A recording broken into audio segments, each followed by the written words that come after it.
The problem of describing the structure of DNA was solved by James Watson and Francis Crick. They described the three-dimensional structure of DNA in 1953, and for their work, they were awarded with the Nobel Prize in the same year. The major features of this model are as follows.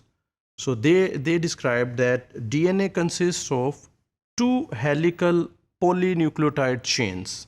So two polynucleotide chains, they are joined with each other, and then these chains are helically coiled around an axis. So as you can see in this picture, the two strands, these two polynucleotide strands, they are joined together and they are wound around the axis. This is axis, and they form a double helical structure, as you can see here. So this is a double structure of DNA molecule. The second important point was given by Watson and Crick, and that was the hydrophobic backbones of the alternating deoxyribose and phosphate groups. They are on the outside of the double helix and they face the surrounding water.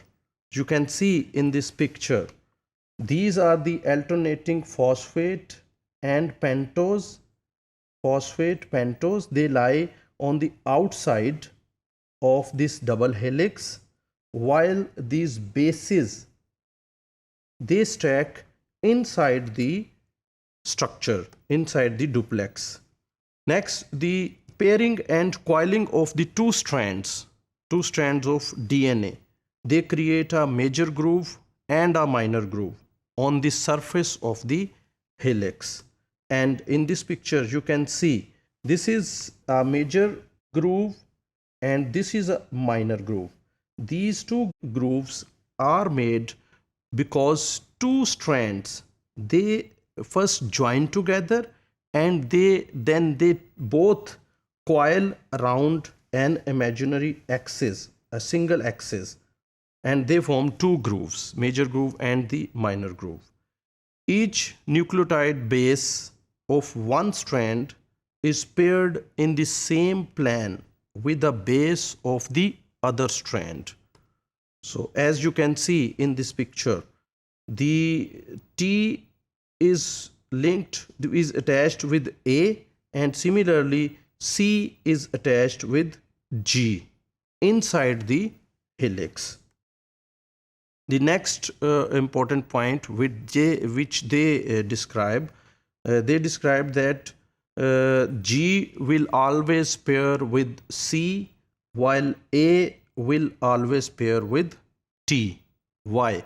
Because in a uniform helix, if A joins with T and G joins with C, they best fit in this helix, because A, adenine, is a purine which is of larger size, and T, thymine, which is a pyrimidine, it is of smaller size. Again, G is a purine, larger size, and C is a pyrimidine which is of smaller size. So one base is of larger size, the other one is of smaller size. Similarly, if a larger base comes on this side, smaller will come on this side. In this way, a uniform helix will be formed. So these combination best fit in the structure of helix. Next, they described that the two strands of DNA are present in an anti-parallel orientation. That is, their 5 to 3 phosphodiester bonds run in the opposite direction. That means if one base is like this, its 5' is here and 3' is here, while the other base, strand will be on the opposite orientation. That is, its 3' will be here and 5' will be here. So in this way, two strands, they are present in an anti-parallel orientation.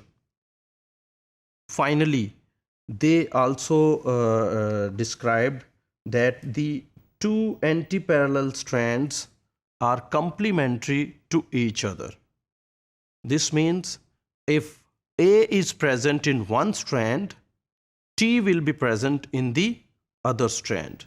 And if G is present in one strand, C will be present in the other strand. So these two strands are complementary to each other. You can write like this, G, C, T, A on this strand.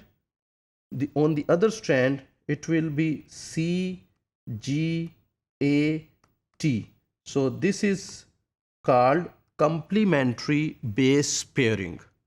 So this model, which was described by Watson and Crick, it counts for all the available data which was provided by Shargaf, by Wilkins and Franklin, and it also fits all the chemical and biological testing.